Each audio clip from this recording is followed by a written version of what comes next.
저는 며느리가 만든 음식을 조심스레 집어들었습니다. 익숙한 반죽 요리였지만 어쩐지 낯선 향이 느껴졌습니다. 그래도 가족이 보는 앞이라 아무렇지 않은 듯 삼켰죠. 그런데 얼마 지나지 않아 가슴이 답답해지고 숨이 막혀왔습니다. 시야가 흐려지고 온몸이 굳어가는 듯 했어요. 그 순간 며느리의 얼굴이 눈에 들어왔습니다. 겁에 질린 표정이 아니라 묘하게 안도하는 미소였습니다. 20년을 함께 산 며느리가 나를 죽이려 했다는 사실을 그제야 깨달았습니다. 사연 시작 전에 구독과 좋아요를 눌러주세요. 열심히 하겠습니다. 올해 71살이고 평생을 이 시골에서 농사 지으며 살아왔습니다. 남편이 돌아가신 후 혼자 살면서도 조상님들이 물려주신 땅만큼은 절대 팔지 않겠다고 다짐했어요. 그런데 제 며느리 할인이는 그 마음을 전혀 이해하지 못했습니다. 추석을 며칠 앞둔 그날 아침, 할인이가 또다시 김장 얘기를 꺼냈습니다. 배추값이 비싸니 김장을 줄이자는 이야기였죠. 하지만 저는 이미 그녀의 속내를 알고 있었습니다. 김장 얘기가 아니라 결국엔 돈 얘기로 흘러갈 테니까요. 제가 단호히 거절하자 할인이는 본심을 드러냈습니다. 남편 사업이 어렵다며 제 앞론을 팔자고 했어요. 그 땅은 시아버지가 평생 일구신 땅입니다. 돌아가시면서도 절대 팔지 말라고 당부하셨던 소중한 유산이었죠. 할인이의 얼굴에 실망감이 스쳐 지나갔어요. 그 눈빛 속에 분노가 서려 있는 것도 놓치지 않았습니다. 빚쟁이들이 매일 전화하는데 눈앞의 땅만 팔면 해결될 일인데 그런 생각을 하고 있다는 걸 알 수 있었어요. 집안 공기는 날이 갈수록 싸늘해졌습니다. 함께 식사를 해도 대화는 거의 없었고 손주들조차 이 긴장감을 느끼며 조용히 밥만 먹었죠. 그날 저녁 제 방벽 너머로 아들 내외의 대화가 들려왔어요. 할인이는 남편을 압박하고 있었습니다. 저에게 다시 한번 땅 문제를 이야기해 보라고요. 하지만 제 아들은 언제나처럼 소극적인 태도였습니다. 어머니의 고집은 못 꺾어. 괜히 말했다간 나까지 쫓겨날지도 몰라. 라고 했어요. 밤이 깊어갈수록 집안은 더욱 고요해졌어요. 달빛 아래 창가에 앉아 제 인생을 돌아보며 생각했습니다. 내가 너무 완고한 걸까? 하지만 이 땅은 단순한 돈의 문제가 아닌데. 문득 며느리 할인이가 요즘 들어 이상하게 행동한다는 생각이 들었어요. 부엌에서 무언가를 몰래 하는 모습을 본 것 같기도 하고 불안한 예감에 잠을 이루기 어려웠습니다. 어쩌면 우리 가족에게 더 큰 시련이 다가오고 있는지도 모른다는 생각이 들었습니다. 하지만 그때는 아직 제가 며느리의 진짜 계획을 알지 못했을 때였어요. 저는 아들 내외와 함께 사는 것이 얼마나 힘든 일인지 여러분은 상상도 못하실 겁니다. 특히 요즘처럼 세대 차이가 심할 때는요. 그날 저녁 할인이와의 언쟁 후 마당에 나가 텃밭을 살피고 있는데 아들 동욱이가 조심스럽게 다가왔어요. 동욱이의 표정만 봐도 무슨 이야기를 하려는지 알 수 있었습니다. 아내의 부탁을 받고 온 게 분명했죠. 또 땅 얘기냐고 물었더니 동욱이는 한숨을 내쉬었어요. 아들은 상황이 정말 심각하다고 했습니다. 은행에서 독촉장이 계속 오고 이자만 해도 감당하기 어렵다고요. 저는 손에 묻은 흙을 털어내며 아들을 똑바로 쳐다봤어요. 그냥 사업을 접고 다른 일을 하라고 했죠. 사업 시작할 때도 반대했었으니까요. 동욱이의 얼굴이 굳어졌어요. 50이 다 된 아들인데도 여전히 어린아이처럼 보였습니다. 어머니, 그건 지난 일이고요. 지금은 해결책이 필요해요. 그 땅만 팔면. 제 손이 절로 올라가 아들의 말을 막았어요. 그만. 그 땅은 내 아버지의 피와 땀이야. 내가 살아있는 한 절대 팔 수 없어. 동욱이는 더 이상 말을 잇지 못했어요. 그저 고개를 숙인 채 돌아섰죠. 그 뒷모습이 너무 초라해 보여 가슴이 아팠지만 저도 어쩔 수 없었어요. 그날 밤 방 안에 누워 잠을 청하는데 벽 너머로 아들 내외의 대화가 들려왔습니다. 할인이는 동욱이에게 저를 설득했느냐고 물었어요. 동욱이가 안 된다고 하자 할인이의 목소리가 점점 커졌습니다. 그럼 어떡해? 아예 어머님이 없었으면 좋겠다는 거야? 그 말에 저는 가슴이 철렁 내려앉았어요. 정적이 흐르다가 할인이의 목소리가 다시 들려왔습니다. 내가 언제 그런 말을 했어? 그냥 어머님이 우리 형편을 이해해 주셨으면 좋겠다고. 하지만 그 목소리에는 무언가 꺼림칙한 것이 느껴졌어요. 저는 이불을 끌어당겨 귀를 막았습니다. 더 이상 듣고 싶지 않았어요. 다음 날 아침 할인이는 평소와 다르게 상냥한 미소로 저를 맞이했어요. 된장찌개를 끓여주겠다며 어제는 너무 무례했다고 사과했죠. 갑작스러운 변화에 저는 의아했지만 뭐라고 하지 않았어요. 그러다 할인이가 제 건강을 걱정하는 말을 했습니다. 요즘 얼굴색이 안 좋아 보인다며 보약이라도 지어오겠다고요. 저는 할인이의 눈빛이 이상하게 느껴졌어요. 갑자기 이렇게 친절한 이유가 뭘까? 무언가 꿍꿍이가 있다는 느낌이 들었습니다. 마당으로 나가는데 문득 뒤에서 할인이의 중얼거림이 들렸어요. 어쩌면 다른 방법이 필요할지도. 그 말이 마음에 걸렸지만 굳이 되돌아보지 않았어요. 그날 오후 창고에서 농기구를 정리하다 우연히 할인이가 혼자 마당 구석에서 전화하는 모습을 보았습니다. 그래, 독한 약은 아니고 그냥 정신을 혼미하게 만드는 거라고. 그 정도면 괜찮을 것 같아. 응, 나중에 보자. 전화를 끄는 할인이의 표정은 제가 본 적 없는 차가움이 있었어요. 갑자기 등줄기가 오싹해졌습니다. 며느리가 무슨 생각을 하는 건지 그날 처음으로 진짜 두려움이 느껴졌어요. 저녁 식사 때 할인이는 평소보다 음식을 정성스럽게 차렸어요. 특히 제가 좋아하는 도라지 무침까지 준비했죠. 하지만 저는 마음이 불편해 밥을 제대로 먹지 못했어요. 식사 후 아들이 출장을 간다며 짐을 쌌어요. 사흘 동안 집을 비운다고 했죠. 할인이는 남편을 배웅하며 저에게 말했어요. 어머님, 오빠 없는 동안 제가 잘 모실게요. 걱정 마세요. 그 말이 왜 그렇게 소름 끼치게 들렸는지 모르겠어요. 동욱이가 떠나고 집에는 저와 할인이 그리고 학교에 간 손주들만 남았습니다. 저는 그날 밤 방문을 꼭 걸어 잠그고 잠을 청했어요. 하지만 깊은 잠에 들지 못했습니다. 며느리가 무슨 생각을 하는지 그리고 앞으로 무슨 일이 일어날지 모른다는 불안감 때문이었죠. 사람의 마음은 참 이상한 것 같아요. 가족이라고 생각했던 사람이 어느 순간 가장 두려운 존재가 될 수도 있다는 걸 그때 처음 깨달았습니다. 제 인생 71년 동안 이렇게 불안한 밤은 처음이었어요. 제가 어렸을 때부터 산과 들에서 자란 덕에 자연의 모든 것들을 알고 있다고 자부했습니다. 어떤 나물이 먹을 수 있고 어떤 버섯이 독이 있는지도 훤히 알고 있었죠. 그런데 그날 아침 제 지식이 위험에 대한 경고가 될 줄은 몰랐어요. 아들이 출장 간 둘째 날 저는 평소처럼 일찍 일어나 마당에 나갔어요. 손주들은 아직 자고 있었고 할인이도 보이지 않았습니다. 텃밭에서 오이를 따고 있는데 집 뒤편에서 할인이가 나오는 모습이 보였어요.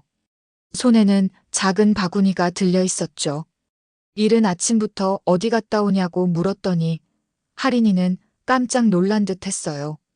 급히 바구니를 등 뒤로 숨기려고 했지만 이미 제 눈에 들어온 후였죠. 그냥 산책하고 왔다면서 어색하게 웃었어요.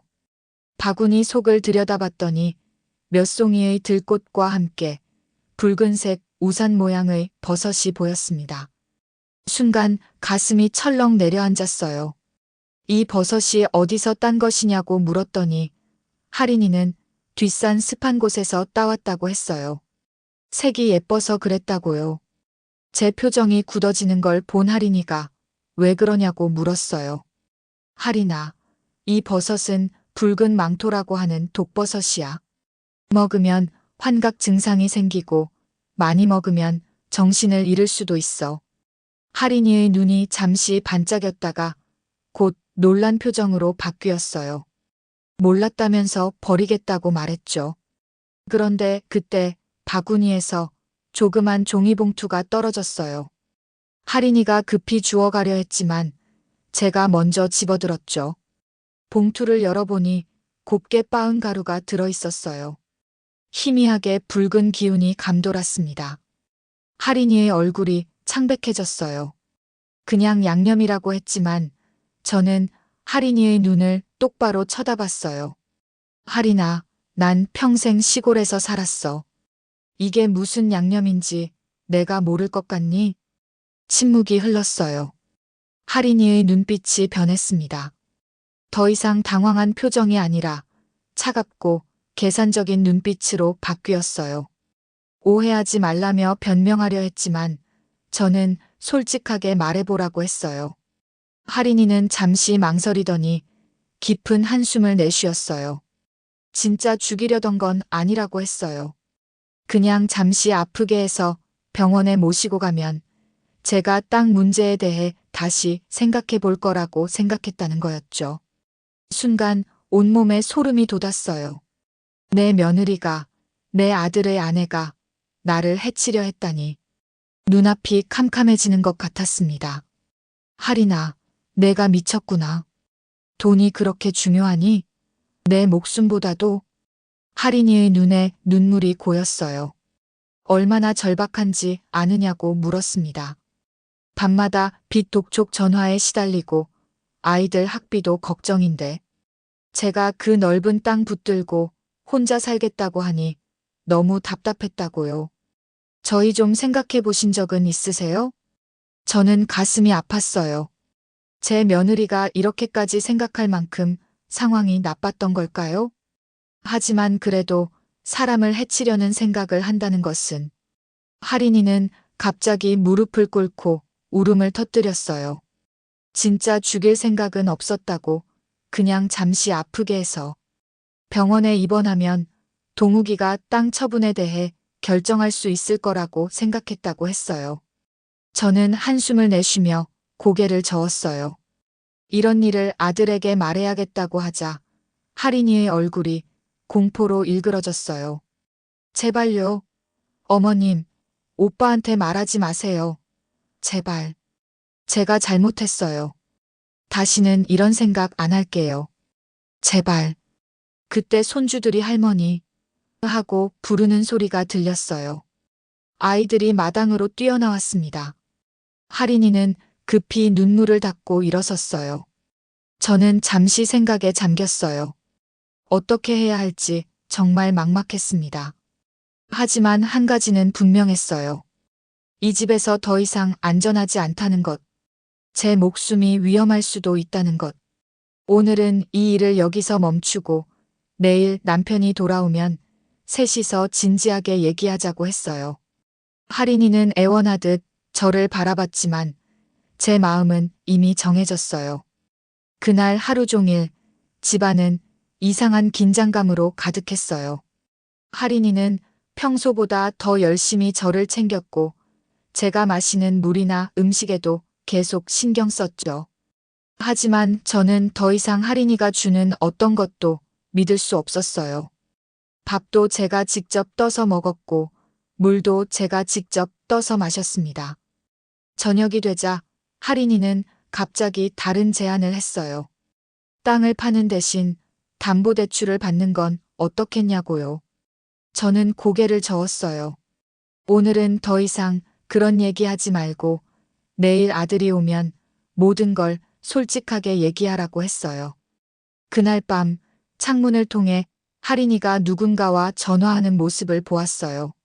목소리는 들리지 않았지만 할인이의 표정은 결연해 보였습니다. 무언가 결심한 듯한 얼굴이었어요.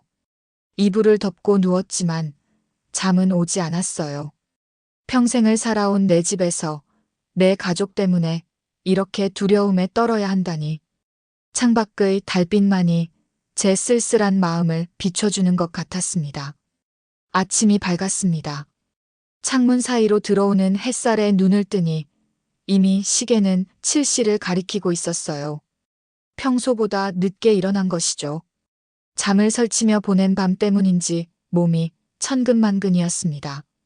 문 밖에서 할인이의 발자국 소리가 들렸어요. 잠시 문 앞에서 머뭇거리는 듯 했지만 결국 노크도 없이 지나갔죠. 저는 깊은 한숨을 내쉬며 일어났습니다. 오늘도 긴장된 하루가 시작되는군요. 방문을 열고 나오니 부엌에서 분주히 움직이는 할인이가 보였어요.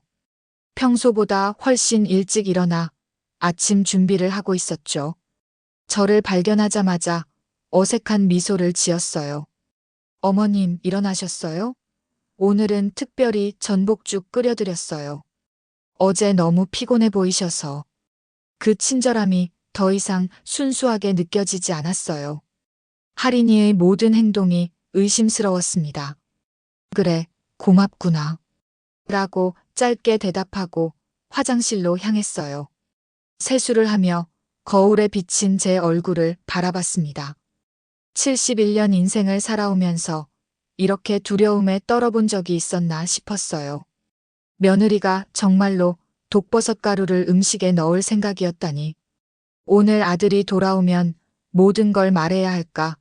아니면 조용히 넘어가야 할까? 마음이 무거웠습니다. 식탁에 앉자 할인이가 정성스럽게 죽을 담아내왔어요. 손주들은 벌써 학교에 갔다고 했죠. 저는 죽을 한참 바라보다가 수저를 들었어요. 하지만 입에 넣기 전 문득 의심이 들었습니다. 할인아, 너는 안 먹니? 할인이는 잠시 당황한 기색을 보였어요.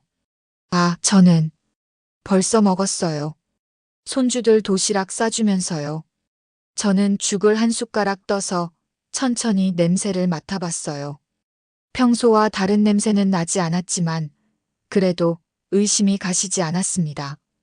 결국 배가 별로 안 고픈 애라며 숟가락을 내려놓았어요. 할인이의 표정이 미묘하게 변했습니다. 실망감과 초조함이 스쳐 지나갔어요. 어머님, 건강 챙기셔야 해요. 조금이라도 드세요. 저는 고개를 저었어요. 오늘은 입맛이 없구나. 점심때 먹을게. 할인이는 더 이상 권하지 않았지만 그녀의 눈빛에서 뭔가 불안한 기운이 느껴졌어요. 죽을 치우면서 오늘 오빠가 돌아온대요라고 말했습니다. 마치 저에게 경고하는 것처럼 들렸어요. 그래, 알고 있다. 저녁에는 다 같이 식사하자꾸나. 할인이는 씩 웃으며 고개를 끄덕였어요. 네, 오늘은 제가 특별한 저녁을 준비할게요. 어머님이 좋아하시는 음식으로요. 그 말에 등골이 오싹해졌어요. 특별한 저녁이라. 할인이가 무슨 계획을 세우고 있는지 감이 왔습니다. 전날 그녀가 독버섯 가루를 가지고 있던 것을 떠올리니 식은땀이 났어요. 할인이가 빨래를 하러 밖으로 나가자 저는 부엌 구석구석을 살펴보기 시작했어요. 어딘가에 그 독버섯 가루를 숨겨두었을 테니까요. 찬장, 서랍, 냉장고. 어디에도 보이지 않았습니다. 마지막으로 쌀통을 열어봤는데 그곳에서 작은 종이봉투를 발견했어요. 조심스레 열어보니 어제 본 그 붉은빛 가루였습니다. 가슴이 쿵쾅거렸어요. 할인이가 정말로 저녁 식사에 이걸 넣을 생각이었나 봐요. 갑자기 마당에서 발자국 소리가 들렸어요. 황급히 봉투를 제자리에 넣고 자리를 피했습니다. 할인이가 다시 부엌으로 들어왔어요. 저를 보자 놀란 듯 했지만 곧 미소를 지었죠. 어머님, 아직 여기 계셨네요? 혹시 뭐 찾으시는 거라도 있으세요? 아니, 그냥 점심에 먹을 김치 좀 꺼내려고 했지. 할인이는 의심스러운 눈초리로 저를 바라봤어요. 제가 무언가 발견했다고 생각하는 것 같았습니다. 그녀의 눈빛이 날카로워졌어요. 오늘 저녁은 제가 다 준비할 테니 어머님은 쉬세요. 아, 그리고 어제 이야기한 거 오빠한테 말씀 안 하시는 게 좋을 것 같아요. 괜히 오빠만 속상할 테니까요. 저는 고개를 끄덕였어요.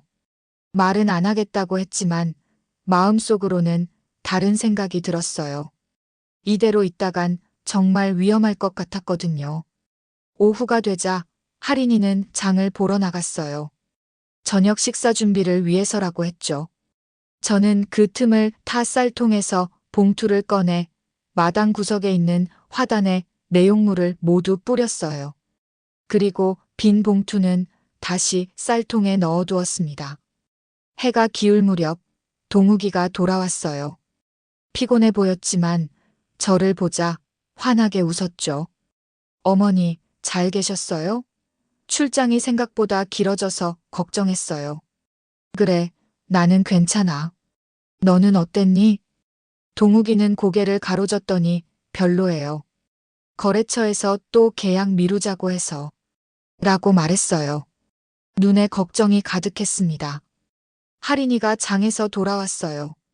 남편을 보자 반가워하는 척했지만 그 눈빛은 여전히 차가웠어요. 저는 둘의 모습을 지켜보며 한숨을 내쉬었습니다. 돈 때문에 우리 가족이 이렇게 변해버렸다니. 저녁 준비가 한창일 때 저는 부엌에 들어가 할인이를 지켜봤어요. 뭔가 이상한 낌새가 있으면 바로 알아차리려고요. 할인이는 제가 지켜보고 있다는 걸 알면서도 태연하게 요리를 계속했어요. 어머님, 오늘은 소고기 미역국 끓였어요. 오빠 좋아하는 거잖아요. 저는 고개를 끄덕이며 그녀의 손길을 주시했어요. 그런데 이상하게도 할인이가 쌀통에 손을 대는 모습은 보이지 않았어요. 음식에 독버섯 가루를 넣을 계획을 포기한 걸까요? 식탁에 음식이 차려졌을 때 저는 여전히 경계를 늦추지 않았어요.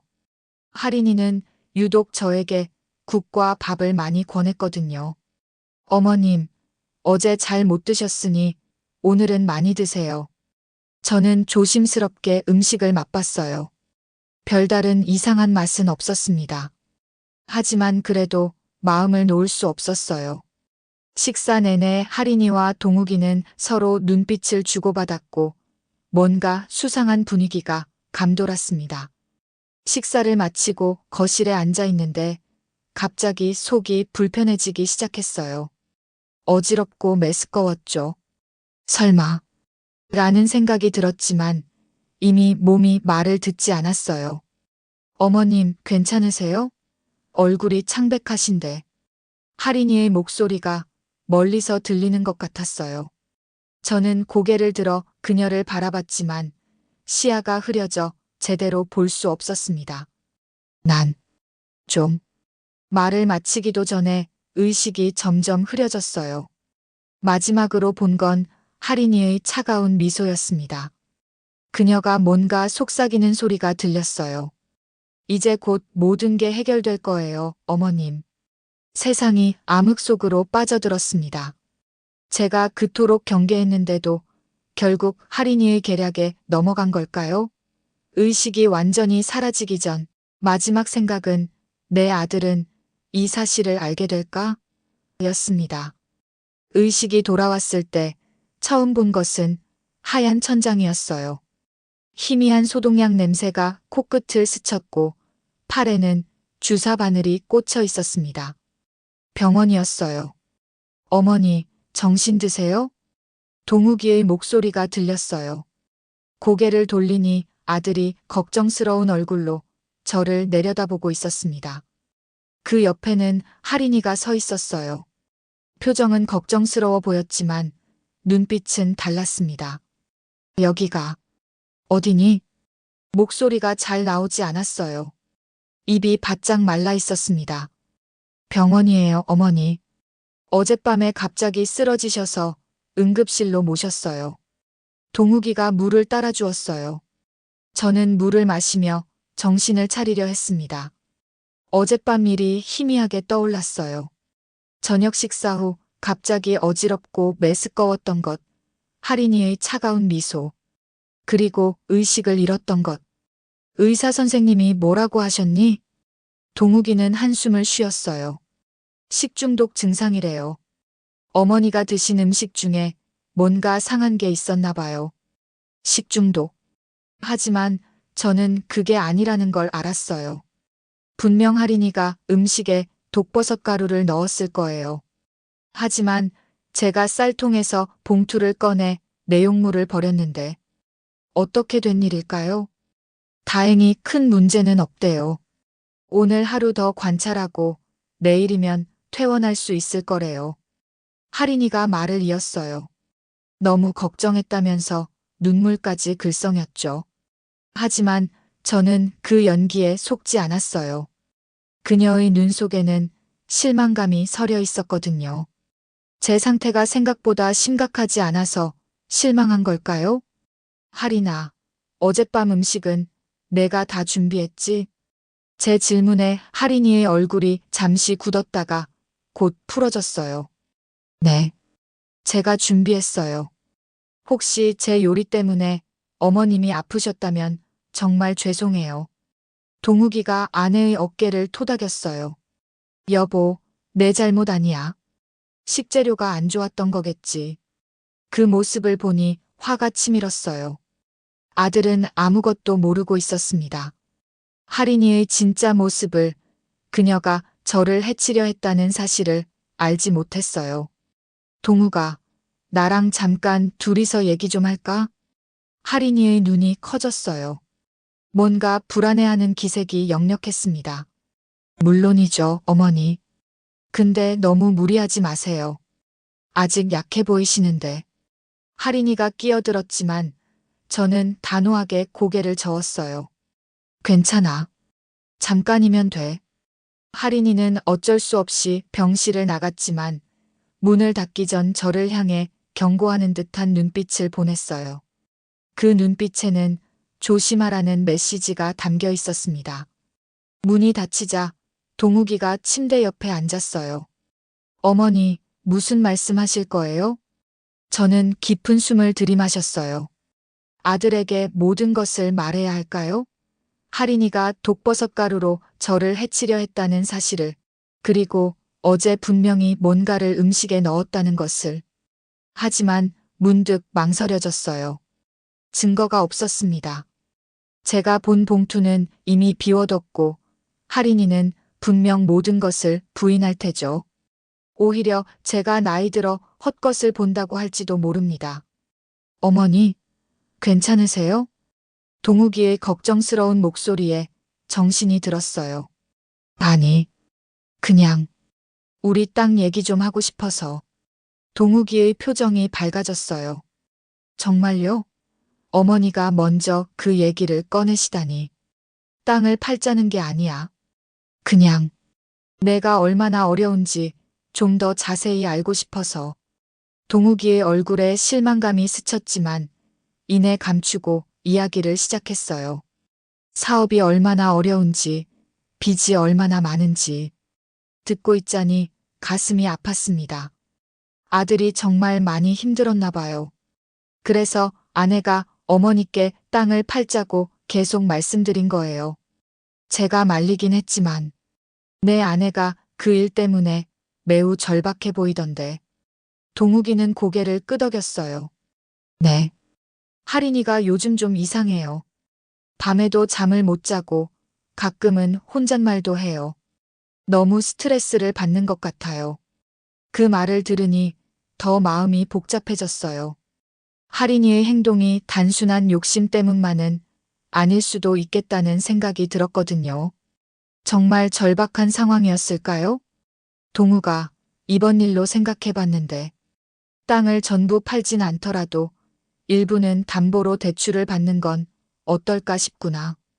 동욱이의 눈이 휘둥그레졌어요. 정말요? 어머니, 그게 정말 도움이 될 거예요. 저는 미소 지었지만 마음은 무거웠어요. 이건 할인이에게 굴복하는 것 같아서 달갑지 않았거든요. 하지만 아들을 위해서라면. 그때 문이 열리고 할인이가 들어왔어요. 얘기 다 하셨어요? 동욱이가 반가운 표정으로 아내에게 달려갔어요. 여보, 어머니가 땅 일부를 담보로 대출받는 걸 허락하셨어. 할인이의 표정이 환해졌어요. 하지만 그 눈빛은 여전히 승리감에 차 있었습니다. 마치 결국 내가 이겼네라고 말하는 듯 했어요. 정말요? 어머님, 감사합니다. 정말 큰 도움이 될 거예요. 저는 아무 말 없이 고개만 끄덕였어요. 할인이가 침대 옆으로 다가와 제 손을 잡았습니다. 따뜻한 손길이었지만 저는 움찔했어요. 어머님, 걱정 마세요. 이제 모든 게 잘 될 거예요. 그 말이 어쩐지 위협처럼 들렸어요. 저는 할인이의 눈을 똑바로 쳐다봤습니다. 그래, 모든 게 제자리를 찾길 바란다. 우리의 시선이 마주쳤을 때 서로가 무슨 생각을 하는지 너무나 잘 알 수 있었어요. 이건 끝이 아니었습니다. 단지 일시적인 휴전일 뿐이었죠. 간호사가 들어와 링거를 확인하면서 방문객에게 이만 나가달라고 했어요. 동욱이는 내일 다시 오겠다며 인사했고 할인이는 마지막으로 의미심장한 미소를 남기고 나갔습니다. 병실에 혼자 남자 천장을 바라봤어요. 정말 할인이가 저를 해치려 한 걸까요? 아니면 제가 너무 예민해진 걸까요? 하지만 분명 독버섯 가루가 있었고 어젯밤 저는 그 증상을 겪었어요. 그리고 제 마음속에는 다른 의문도 있었습니다. 제가 쌀통에서 봉투를 비웠는데 어떻게 할인이가 독을 음식에 넣을 수 있었을까요? 혹시 다른 봉투가 더 있었던 걸까요? 이 모든 의문을 아는 채 저는 깊은 잠에 빠져들었습니다. 하지만 꿈속에서도 할인이의 차가운 미소가 저를 따라다녔어요. 병원에서 퇴원한 지 이틀이 지났습니다. 집으로 돌아온 후 모든 것이 겉으로는 평화로워 보였어요. 할인이는 평소보다 더 공손하게 저를 대했고 동욱이도 어머니의 건강을 걱정하며 자주 살폈습니다. 하지만 이 평화는 표면적인 것에 불과했어요. 저는 여전히 할인이를 경계했고 할인이 역시 제가 동욱에게 모든 것을 말할까 두려워하는 눈치였습니다. 우리 사이에는 보이지 않는 긴장감이 흘렀어요. 오늘은 동욱이의 생일이었습니다. 할인이는 아침부터 특별한 저녁 식사를 준비한다며 분주히 움직였어요. 손주들도 학교에서 일찍 돌아와 할아버지 생일 축하 그림을 그렸죠. 저는 텃밭에서 채소를 따다가 잠시 생각에 잠겼습니다. 사실 며칠 전 병원에서 의사에게 들은 말이 있었어요. 제 혈액 검사에서 이상한 성분이 발견됐다는 거였죠. 식중독이라기보다는 마치 가벼운 독성 물질에 노출된 것 같다고요. 그때 저는 확신했어요. 할인이가 정말로 저를 해치려 했다는 것을. 집 안으로 들어가니 할인이가 부엌에서 칼질을 하고 있었어요. 저를 보자 어색하게 웃었죠. 어머님, 텃밭에 계셨어요? 오늘 저녁은 정말 특별하게 준비하고 있어요. 특별하다는 말에 등골이 오싹했지만 저는 태연한 척 고개를 끄덕였어요. 이제는 할인이가 주는 어떤 음식도 함부로 먹지 않을 생각이었습니다. 오후가 깊어갈 무렵 동욱이가 일찍 퇴근했어요. 손에는 작은 케이크가 들려 있었죠. 생일이라고 사무실 동료들이 선물했다고 했어요. 모두 거실에 모여 케이크의 촛불을 불었습니다. 겉으로 보기엔 행복한 가족의 모습이었죠. 저녁 식탁은 풍성했어요. 할인이는 동욱이가 좋아하는 음식들로 가득 채웠고 와인까지 준비했습니다. 손주들은 신이 나서 음식을 먹기 시작했어요. 하지만 저는 조심스럽게 접시를 바라봤습니다. 할인이가 제 앞에 특별히 준비한 전복죽을 내밀었어요. 어머님, 이건 특별히 어머님 드시라고 준비했어요. 몸에 좋은 재료만 넣었거든요. 저는 죽을 바라봤어요. 색도 향도 정상적이었지만 병원에서의 기억이 떠올라 손이 떨렸습니다. 할인이의 눈빛에는 기대감이 서려 있었어요. 고맙구나. 하지만 난 지금 다른 것 좀 먹을게. 할인이의 표정이 순간 굳었다가 금세 풀어졌어요. 저는 다른 음식들 중에서 손주들이 먼저 먹은 것만 골라 조금씩 맛봤습니다. 식사 중간 동욱이가 기쁜 소식을 전했어요. 은행에서 담보대출이 승인됐다고요. 할인이의 얼굴이 환하게 빛났습니다. 드디어 빚 문제가 해결될 것 같았어요. 어머님 덕분이에요. 정말 감사합니다. 할인이의 말에 저는 묵묵히 고개만 끄덕였어요. 이 모든 게 진심일까 아니면 또 다른 계략의 일부일까 의심스러웠습니다. 식사를 마치고 거실에 앉아 TV를 보는데 갑자기 어지러움이 밀려왔어요. 지난번과 비슷한 증상이었습니다. 하지만 이번엔 어떻게 된 일일까요? 조심했는데도 머릿속에 생각이 스쳤어요. 케이크. 동욱이가 가져온 케이크를 제가 한 조각 먹었었죠. 할인이가 미리 계획했을까요? 방으로 가려고 일어섰는데 다리에 힘이 풀렸어요. 할인이가 달려와 저를 부축했습니다. 어머님, 괜찮으세요? 얼굴이 창백하세요. 그녀의 목소리에는 걱정이 묻어 있었지만 눈빛은 달랐어요. 저는 할인이의 손을 뿌리치려 했지만 몸이 말을 듣지 않았습니다. 동욱이도 달려왔어요. 어머니, 괜찮으세요? 또 아프신 거예요? 저는 힘겹게 입을 열었어요. 동욱아, 할인이가, 조심해. 말이 끝나기도 전에 의식이 흐려졌습니다. 멀리서 할인이의 목소리가 들렸어요. 오빠, 빨리 구급차 불러요. 어머님이 또 쓰러지셨어요. 이번에는 더 심각했어요. 의식은 있었지만 몸을 전혀 움직일 수 없었습니다. 눈만 겨우 뜨고 있을 수 있었죠. 주변에서 벌어지는 일을 지켜볼 수밖에 없었어요. 구급차를 기다리는 동안 할인이가 제 귀에 속삭였습니다. 어머님, 이번엔 좀 더 심각할 거예요. 하지만 걱정 마세요. 죽지는 않을 테니까. 그냥 한동안 병원에 계시면 돼요.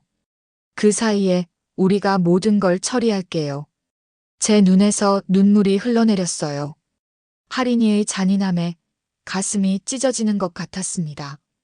내 아들의 아내가, 내 손주들의 어머니가 이렇게 무서운 사람이었다니. 구급차가 도착했고 저는 병원으로 실려갔어요.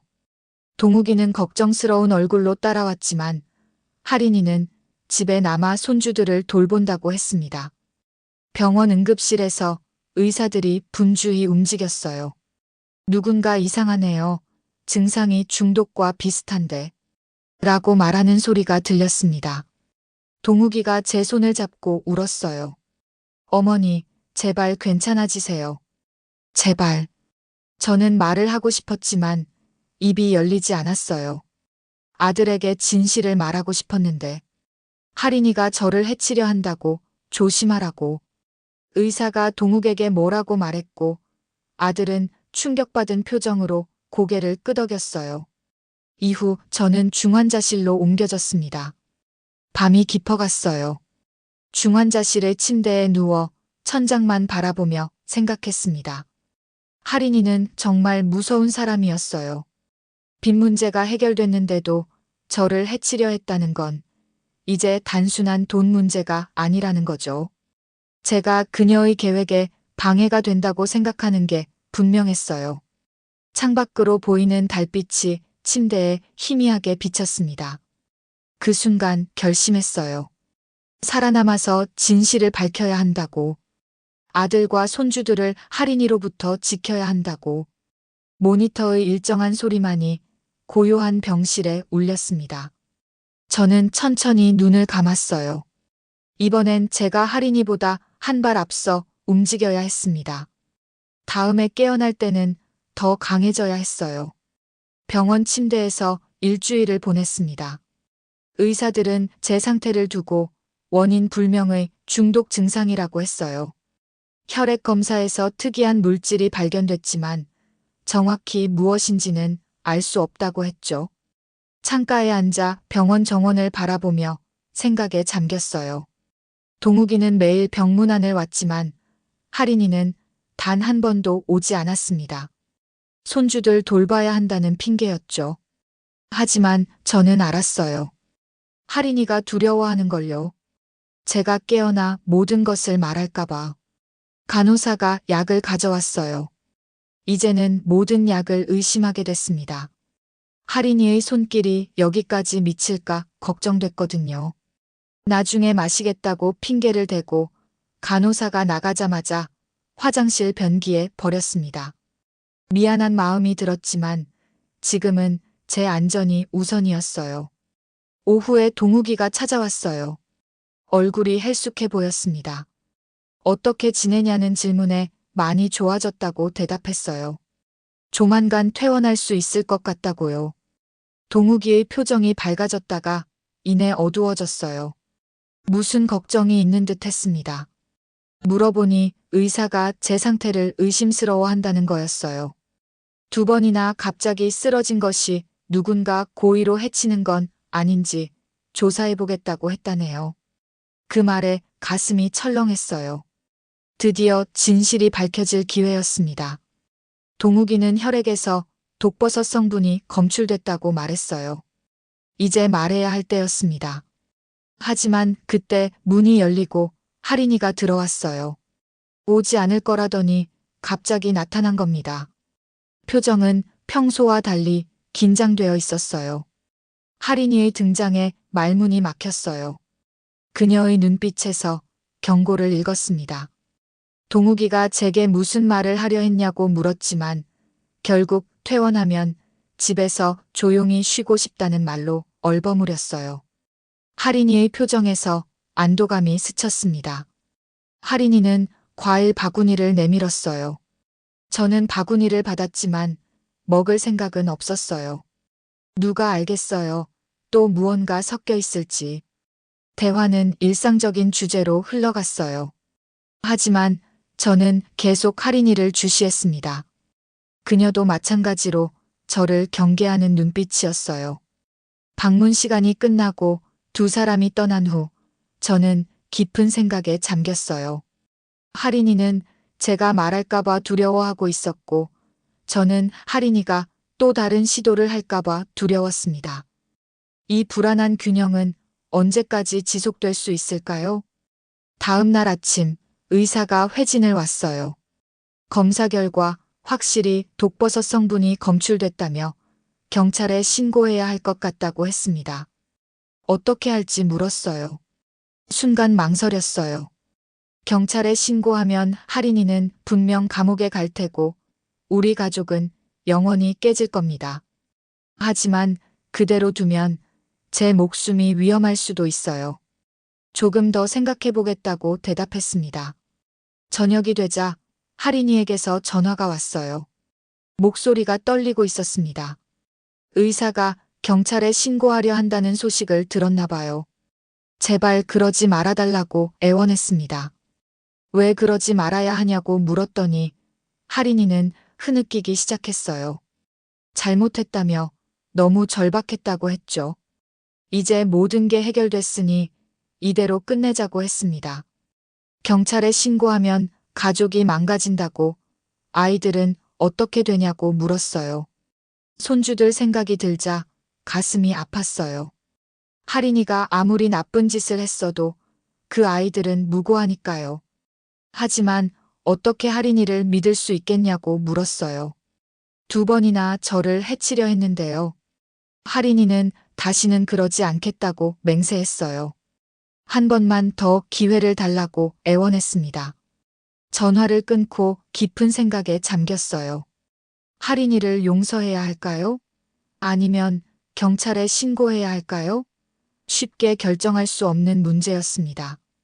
밤이 깊어가는데 잠이 오지 않았어요. 창밖의 달빛만이 제 고민을 지켜보고 있었습니다. 내일 의사에게 무슨 말을 해야 할까요? 가족을 지키기 위한 최선의 선택은 무엇일까요? 침대에 누워 천장을 바라보며 마음속으로 기도했어요. 옳은 결정을 내릴 수 있게 해달라고, 우리 가족이 다시 행복해질 수 있게 해달라고. 하지만 마음 한구석에서는 알고 있었어요. 이 일이 끝나도 우리 가족은 이전과 같을 수 없다는 것을. 의사에게 경찰 신고를 보류해달라고 부탁했습니다. 가족 문제를 먼저 해결하고 싶다고 했죠. 의사는 못마땅한 표정이었지만 일단 따르기로 했어요. 다만 상태가 다시 악화되면 즉시 조치를 취하겠다고 경고했습니다. 퇴원 날이 왔어요. 동욱이가 혼자 마중 나왔습니다. 할인이는 집에서 손주들과 환영 준비를 한다며 오지 않았어요. 병실을 나서는 순간 이상한 긴장감이 느껴졌습니다. 마치 전쟁터로 돌아가는 병사 같은 기분이었어요. 차 안에서 동욱이는 조심스럽게 말을 꺼냈어요. 제가 말했던 시골 친구 집에 가는 건 어떻겠냐고요. 저는 놀랐습니다. 아직 결정한 것도 아니었는데 동욱이가 먼저 제안하다니요. 알고 보니 할인이의 제안이었답니다. 제 건강을 위해 조용한 곳에서 쉬는 게 좋겠다고 했대요. 순간 의심이 들었어요. 할인이가 저를 집에서 멀리 떨어뜨리려는 건 아닐까요? 집에 도착하자 손주들이 반갑게 달려왔어요. 현관에는 할머니 쾌유를 빕니다라는 플래카드가 걸려 있었죠. 할인이는 환한 미소로 저를 맞이했지만 그 눈빛은 여전히 경계심을 감추지 못했어요. 저녁 식사 자리는 겉으로는 평화로웠습니다. 손주들은 학교 이야기를 신나게 들려줬어요. 동욱이는 사업이 나아지고 있다며 기뻐했고요. 할인이는 모든 음식을 제가 보는 앞에서 먼저 맛보며 안전함을 보여주려 했습니다. 식사 후 짐을 정리하면서 서랍 속에 오래된 녹음기를 발견했어요. 예전에 메모용으로 사용하던 것이었죠. 문득 아이디어가 떠올랐습니다. 이걸 이용해 할인이의 자백을 받아낼 수 있지 않을까요? 밤이 깊어 모두 잠든 시간, 조용히 할인이를 제 방으로 불렀어요. 녹음기는 이미 베개 밑에 숨겨두었습니다. 할인이는 긴장한 표정으로 들어왔어요. 단도직입적으로 물었습니다. 왜 저를 시골로 보내려 하냐고요. 할인이는 당황한 듯 했지만 곧 평온한 표정을 지었어요. 제 건강을 위한 것이라고 했죠. 계속 압박했습니다. 정말 제 건강이 걱정돼서일까? 아니면 다른 이유가 있는 것은 아닐까요? 할인이의 표정이 점점 굳어갔어요. 마침내 할인이가 입을 열었습니다. 제가 집에 있으면 불편하다고 했어요. 제가 언제 또 그 일을 폭로할지 모르니 불안하다고요. 녹음기가 작동 중인 걸 확인하며 더 깊이 파고들었습니다. 독버섯 이야기를 꺼내자 할인이의 얼굴이 창백해졌어요. 부인하려 했지만 제가 이미 모든 것을 알고 있다고 하자 점점 흔들리기 시작했습니다. 결정적인 순간이었어요. 경찰에 신고할 생각이 없다고, 다만 진실만 알고 싶다고 말했습니다. 할인이의 방어벽이 무너지는 게 보였어요. 마침내 할인이가 모든 것을 인정했습니다. 처음에는 제가 병원에 입원해 있는 동안 동욱이가 땅 문제를 결정하길 바랐다고 했어요. 하지만 그게 생각처럼 쉽지 않자 더 강한 독을 시도했다고 했죠. 이유를 물었더니 단순히 돈 때문만은 아니었다고 해요. 저를 원망했답니다. 시골 생활만 고집하며 아들 내외의 도시 생활을 이해하지 못한다고요. 제가 없으면 모든 게 더 쉬워질 거라 생각했대요.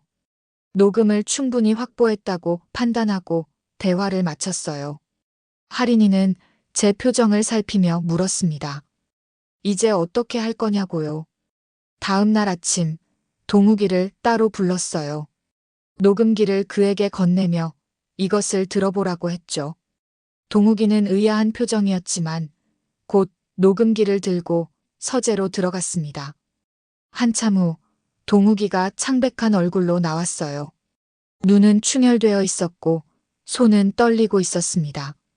아무 말도 없이 저를 끌어안았어요. 오랫동안 그렇게 있다가 떨리는 목소리로 말했습니다. 어머니, 정말 죄송합니다. 동욱이는 할인이를 찾아 나갔어요. 저는 창가에 앉아 뒷마당을 바라봤습니다. 그들이 격렬하게 다투는 소리가 들렸어요. 손주들은 학교에 갔기에 다행이었죠. 1시간쯤 지났을까 동욱이가 돌아왔어요. 할인이는 짐을 싸서 친정으로 갔다고 했습니다. 일단 시간을 갖고 생각해보자고 했대요.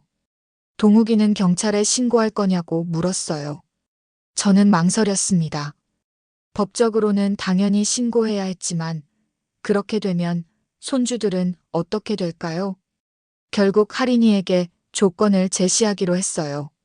정신과 치료를 받고 진심으로 반성한다면 신고하지 않겠다고요. 하지만 다시는 우리 집에 발을 들이지 못한다는 조건이었습니다. 동욱이는 한숨을 내쉬었어요.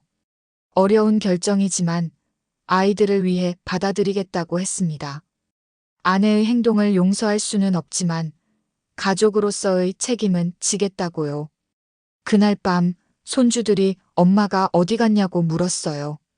동욱이는 엄마가 잠시 휴식이 필요해서 외할머니 집에 갔다고 설명했죠. 아이들의 눈에는 의문이 가득했지만 더 묻지는 않았습니다. 창밖의 달을 바라보며 생각했어요. 이게 정말 최선의 선택이었을까요? 할인이를 법의 심판대에 세우지 않은 것이 옳았을까요? 하지만 손주들을 생각하면 다른 선택은 없었습니다. 우리 가족은 이제 새로운 국면을 맞이했어요. 상처는 깊었지만 시간이 지나면 치유될 수 있을 거라 믿었습니다. 적어도 이제 더 이상 등 뒤에서 위협이 느껴지지 않는다는 안도감이 들었어요. 밤하늘의 별들이 유난히 밝게 빛나는 것 같았습니다.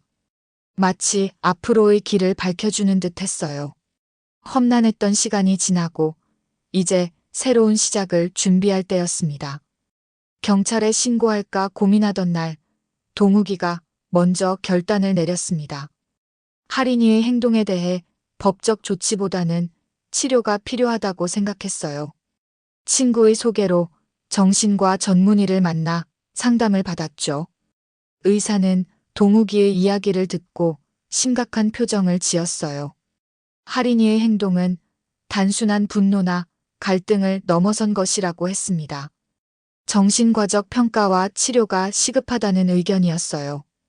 그날 저녁 동욱이는 할인이와 마주 앉았습니다. 저는 방에서 나오지 않고 문틈으로 그들의 대화를 지켜봤어요. 동욱이는 차분하게 모든 것을 알고 있다고 말했습니다. 녹음 내용과 병원 검사 결과까지. 할인이는 처음에는 부인하려 했지만 이내 무너져 내렸어요. 그동안의 압박감, 경제적 어려움, 그리고 어린 시절부터 안고 있던 정신적 문제들이 한꺼번에 터져나온 것 같았습니다. 놀랍게도 할인이는 과거 정신과 치료를 받은 적이 있다고 털어놓았어요. 결혼 전부터 불안장애와 경계성 인격장애 진단을 받았지만 동욱이에게 말하지 않았다고 했죠. 결혼 후에는 약물 치료도 중단했다고 합니다. 동욱이는 단호했어요. 경찰에 신고하는 대신 정신과 입원 치료를 받아야 한다고 했습니다. 할인이는 한참을 울다가 마침내 고개를 끄덕였어요. 다음 날 할인이는 자발적으로 정신과 병원에 입원했습니다. 폐쇄병동이었지만 법적 제재가 아닌 치료 목적이었기에 나중에 사회 복귀가 가능했어요. 아이들에게는 엄마가 심한 스트레스로 잠시 병원에서 치료를 받는다고만 설명했습니다.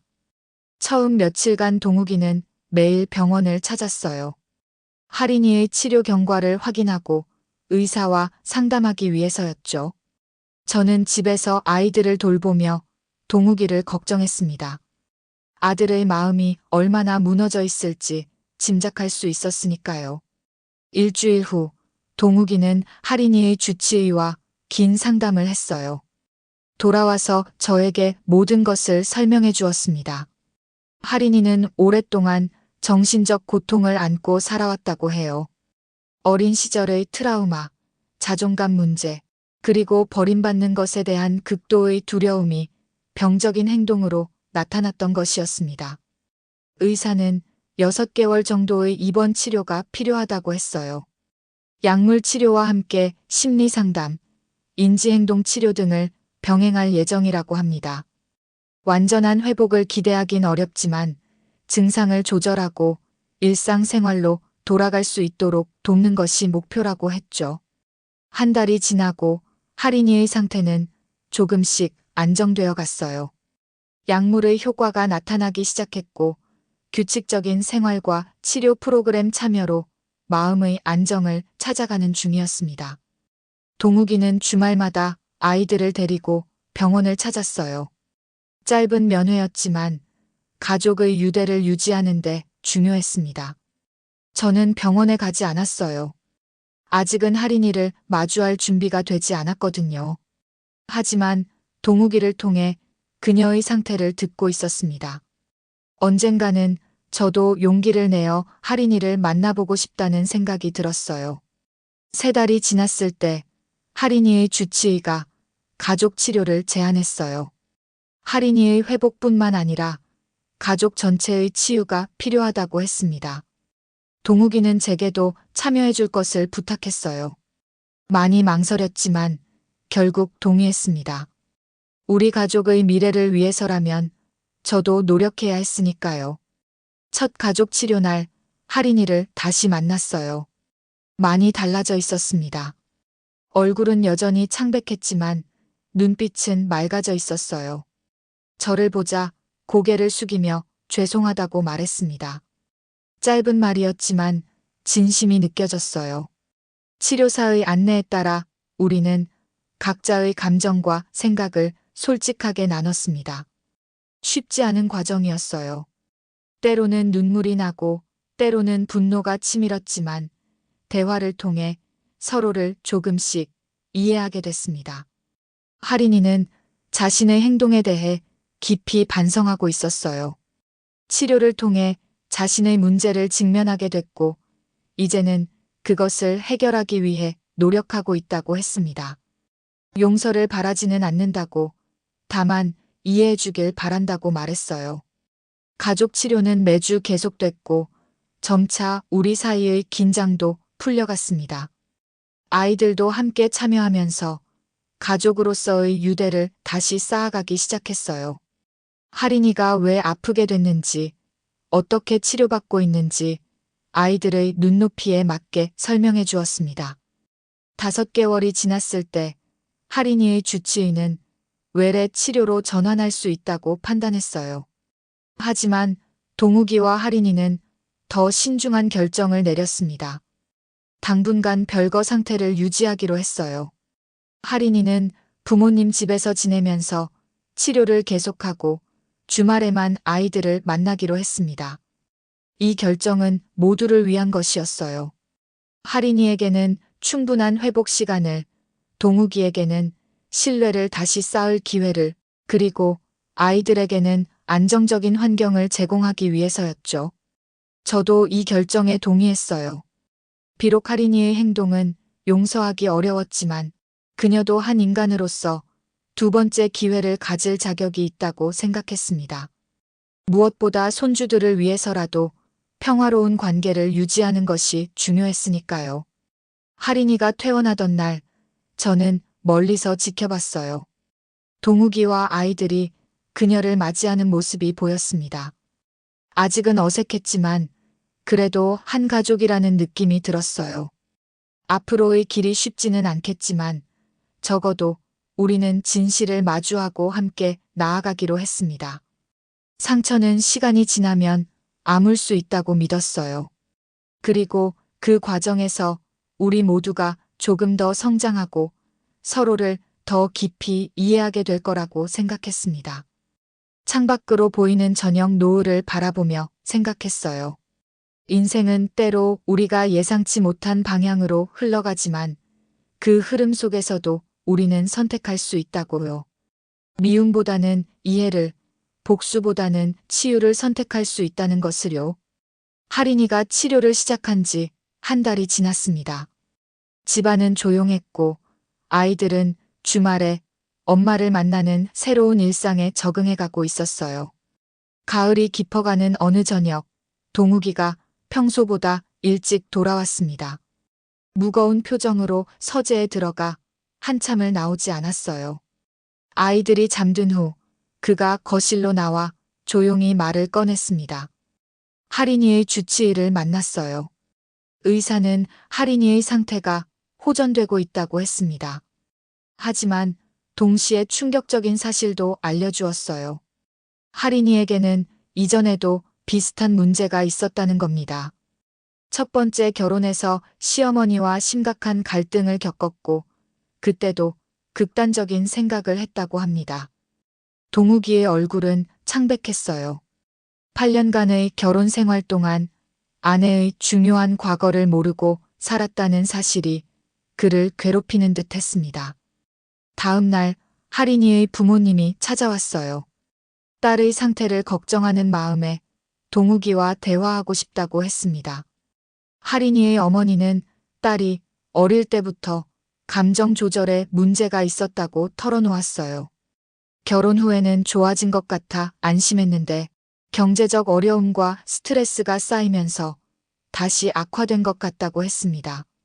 동욱이는 침착하게 그들의 이야기를 들었어요. 하지만 그의 눈에는 여전히 깊은 상처가 남아 있었습니다.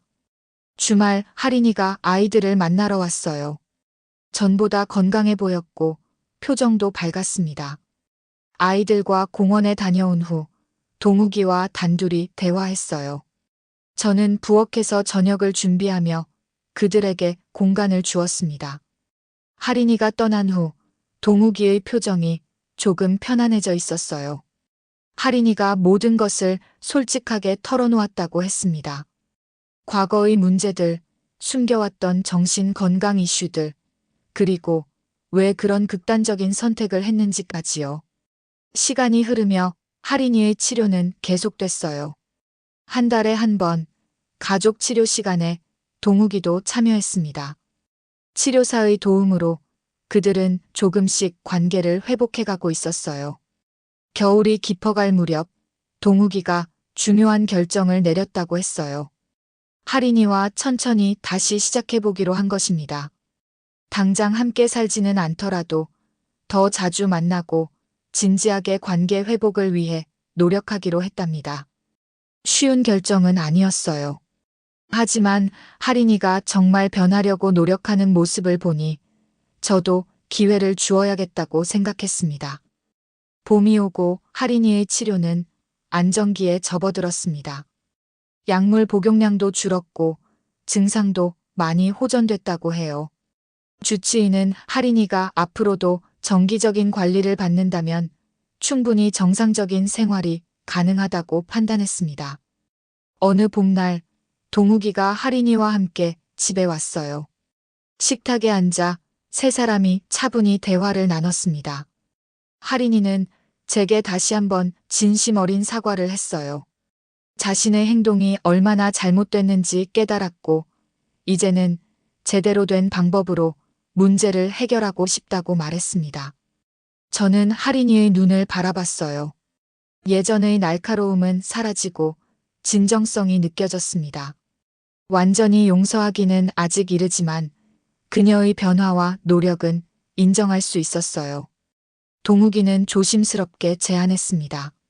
할인이가 주말부터 집에서 지내보는 건 어떨지, 아이들도 엄마가 함께 있으면 좋아할 것 같다고요. 첫 주말 할인이는 짐을 가지고 왔습니다. 아이들은 신이 나서 엄마를 맞이했어요. 저녁 식사를 함께하며 오랜만에 가족다운 시간을 보냈습니다. 한 달이 지나고 할인이는 완전히 집으로 돌아왔습니다. 아직은 부부의 방을 따로 쓰며 천천히 관계를 회복해가고 있었어요. 제게도 변화가 있었어요. 할인이를 바라보는 시선이 달라졌습니다. 예전에는 그저 며느리로만 봤다면 이제는 어려움을 겪고 있는 한 인간으로 바라보게 됐어요. 어느 날 할인이가 조심스럽게 제안했어요. 제 땅의 일부를 함께 가꾸고 싶다고요. 채소를 심고 가꾸는 법을 배우고 싶다고 했습니다. 여름이 오고 우리는 함께 텃밭을 가꾸기 시작했어요. 할인이는 열심히 배우려 했고 아이들도 함께 참여했습니다. 땀 흘려 일하며 나누는 대화는 서로를 더 이해하는 시간이 됐어요. 가을이 다시 돌아왔을 때 우리 가족은 많이 달라져 있었어요. 상처는 여전히 남아 있었지만 그 위에 새로운 이해와 존중이 자리 잡았습니다. 텃밭에서 수확한 채소로 함께 김장을 담그며 생각했어요. 인생은 예상치 못한 방향으로 흘러가기도 하지만 그 과정에서 우리가 어떤 선택을 하느냐가 중요하다는 것을요. 미움보다는 이해를, 원망보다는 용서를 선택할 때 비로소 진정한 치유가 시작된다는 것을요. 겨울이 다시 찾아왔습니다. 창밖으로 하얀 눈이 내리는 모습을 바라보며 지난 1년을 돌아봤어요. 우리 가족은 큰 폭풍을 지나 이제 조금씩 평온을 찾아가고 있었습니다. 할인이가 집으로 돌아온 지 반년이 지났어요. 그동안 많은 것이 달라졌습니다. 할인이는 꾸준히 치료를 받으며 자신의 감정을 조절하는 법을 배웠고 동욱이는 아내를 새롭게 이해하려고 노력했어요. 아이들도 예전의 밝은 모습을 되찾아가고 있었습니다. 크리스마스를 앞둔 어느 날 할인이가 저를 찾아왔어요. 손에는 작은 상자를 들고 있었습니다. 어머님, 이거 드리고 싶어서요. 상자 안에는 정성스럽게 만든 목도리가 들어있었어요. 치료 과정에서 배운 뜨개질로 직접 만든 것이라고 했습니다. 그 정성에 마음이 따뜻해졌어요. 할인이는 조심스럽게 말을 이었습니다. 그동안 저에게 얼마나 큰 상처를 주었는지 이제야 제대로 깨달았다고 했어요.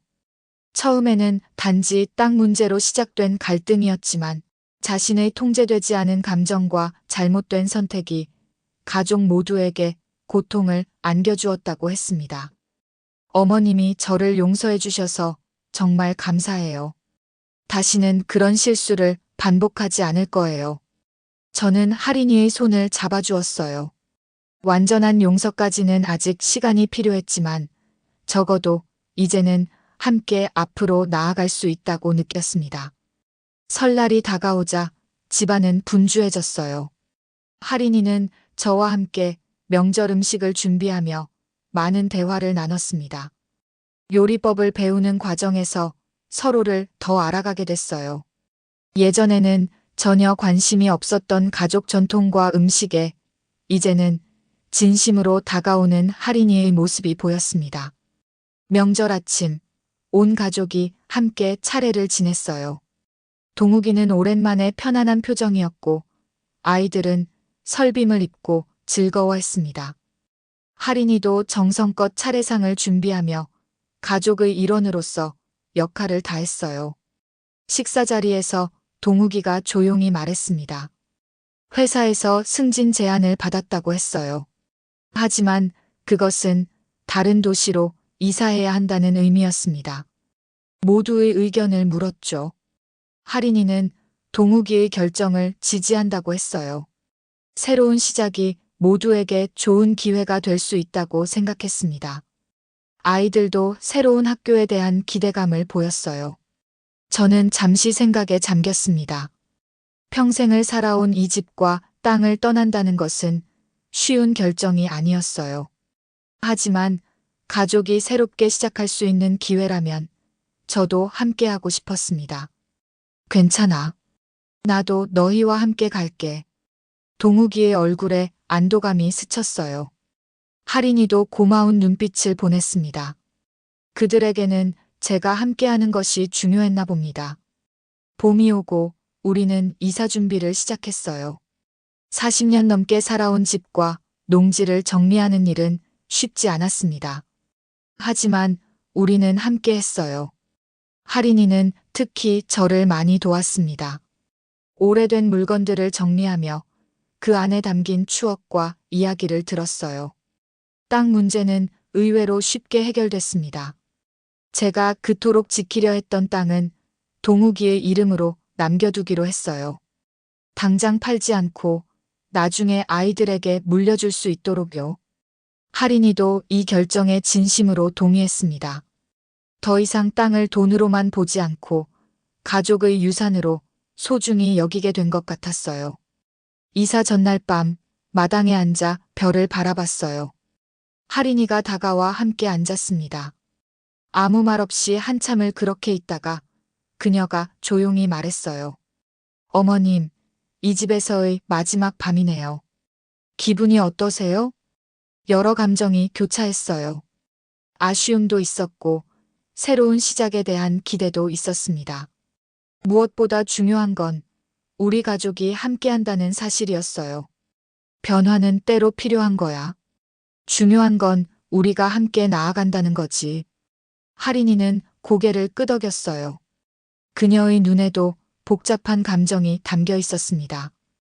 아마도 이곳에서의 좋은 기억과 나쁜 기억이 함께 떠오르는 듯 했어요. 어머님, 우리 새로운 곳에서는 정말 행복하게 살아요. 제가 약속할게요. 그 말에 미소 지었어요. 할인이의 진심이 느껴졌습니다. 다음 날 우리는 새로운 도시로 떠났어요. 서울에서 멀지 않은 중소도시였습니다. 새 집은 아파트였고 전원주택보다는 좁았지만 현대적이고 편리했어요. 무엇보다 모두가 함께할 수 있는 공간이었습니다. 아이들은 금세 새 학교에 적응했고 동욱이도 새 직장에서 의욕적으로 일했어요. 할인이는 시간제 일자리를 구해 사회활동을 시작했습니다. 치료사의 권유로 자신감을 회복하는 과정이었어요. 저는 아파트 베란다에 작은 화분들을 놓고 허브와 꽃을 가꾸기 시작했습니다. 넓은 농지는 아니었지만 그래도 흙을 만지는 즐거움은 여전했어요. 할인이도 관심을 보이며 함께 식물을 돌봤습니다. 가을이 다시 찾아왔을 때 우리는 처음으로 고향집을 방문했어요. 농지를 관리하는 이웃에게 인사도 하고 집 상태도 확인하기 위해서였습니다. 모두에게 감회가 새로웠어요. 집 마당에 서서 농지를 바라보는데 할인이가 제 옆에 와 섰습니다. 함께 풍경을 바라보며 그녀가 말했어요. 이제야 알겠어요. 왜 어머님이 이 땅을 그토록 소중히 여기셨는지. 저는 미소 지었어요. 할인이가 진정으로 이해한 것 같아 기뻤습니다. 이건 단순한 땅이 아니라 우리 가족의 역사야. 내 아이들에게도 언젠가 이곳에서의 추억을 만들어주렴. 할인이는 고개를 끄덕였어요. 그녀의 눈에 진심이 담겨 있었습니다. 돌아오는 길 차 안에서 동욱이가 말했어요. 어머니, 이사한 거 후회 안 하세요? 저는 창밖을 바라보며 대답했습니다. 아니, 후회 없어. 가족이 함께하는 게 더 중요하니까. 그날 밤 새 집에 돌아와 잠자리에 들며 생각했어요. 인생은 참 예측할 수 없는 여정이구나. 큰 위기를 겪었지만 그 위기가 오히려 우리 가족을 더 단단하게 만들어 주었다고요. 할인이와의 갈등, 그녀의 극단적인 선택, 그리고 치유의 과정까지 모든 것이 우리에게 교훈을 주었습니다. 진정한 가족은 어려움 속에서도 서로를 이해하고 용서하며 함께 나아가는 것이므요. 창밖으로 보이는 별을 바라보며 미소 지었어요. 이제 우리 가족은 새로운 장을 시작하고 있었습니다. 과거의 상처를 딛고 더 단단하고 깊은 사랑으로 함께하는 여정을요. 새로운 도시에서의 생활이 1년을 넘어섰습니다. 계절이 4번 바뀌는 동안 우리 가족은 더욱 단단해졌어요. 아이들은 학교에 완전히 적응했고 동욱이는 직장에서 인정받으며 안정적인 수입을 벌어왔습니다. 할인이도 파트타임 일을 계속하며 자신감을 되찾아가고 있었어요.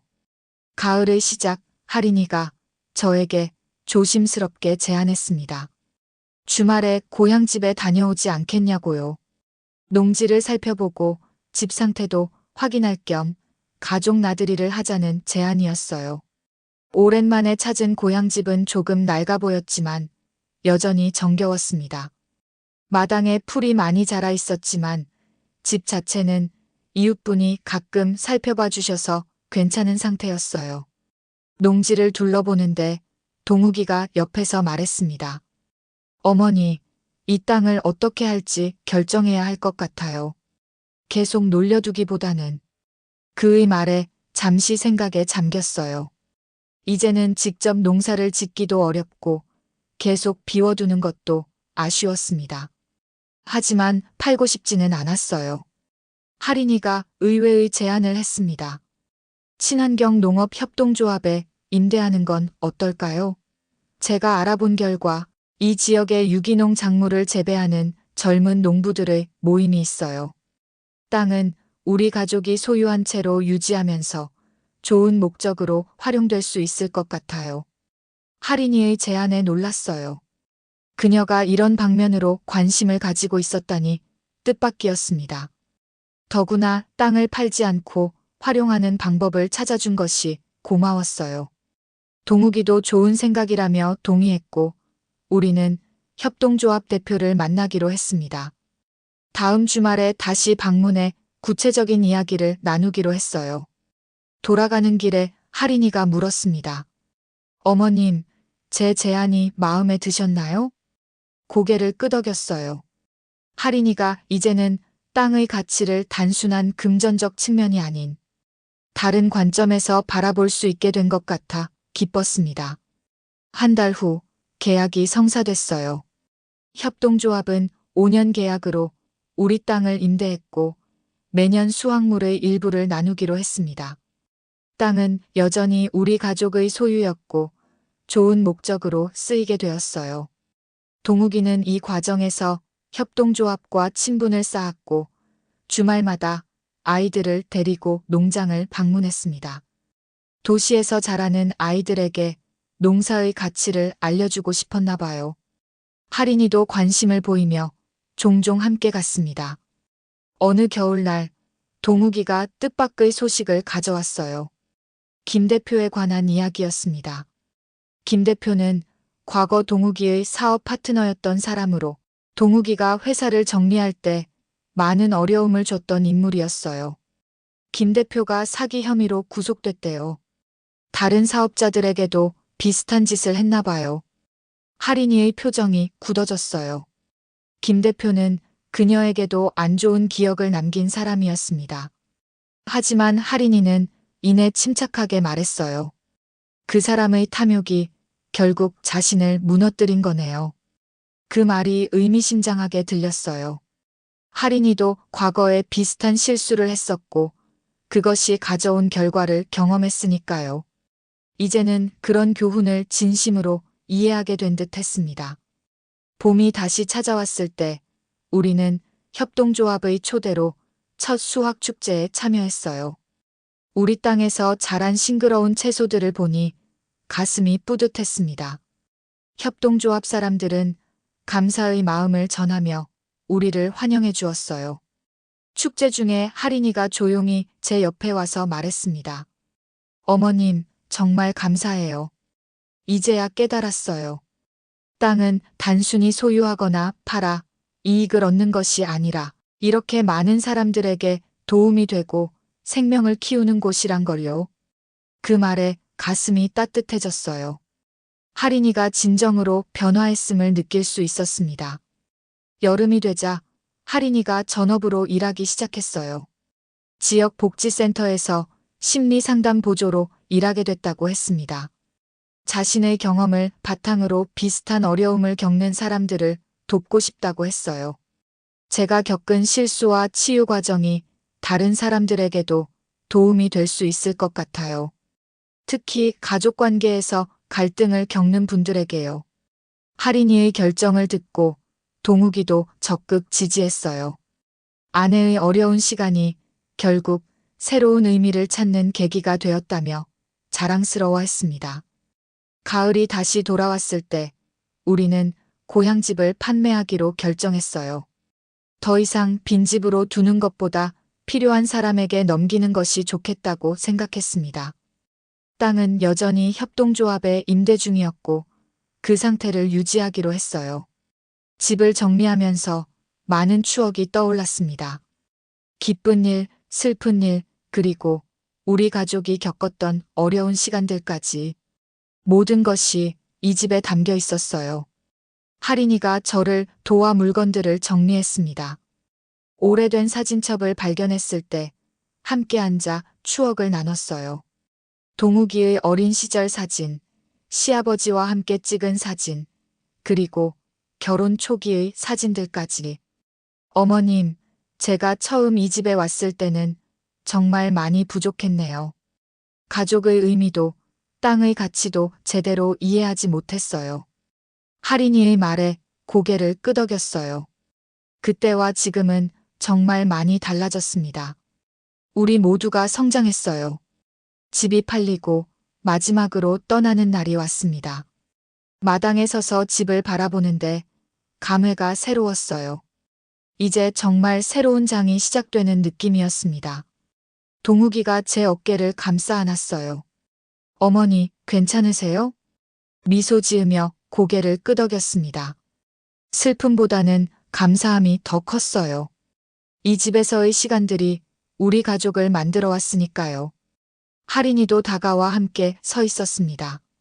세 사람이 말없이 집을 바라보는 순간 이상하게도 평화로움이 느껴졌어요. 과거의 갈등과 아픔은 이제 우리를 더 강하게 만들어준 경험이 되었습니다. 돌아가는 길에 할인이가 물었어요. 어머님, 만약 시간을 돌릴 수 있다면 무엇을 바꾸고 싶으세요? 생각해보니 딱히 바꾸고 싶은 것이 없었어요. 모든 일에는 이유가 있었고 그 과정을 통해 우리는 더 나은 사람들이 되었으니까요.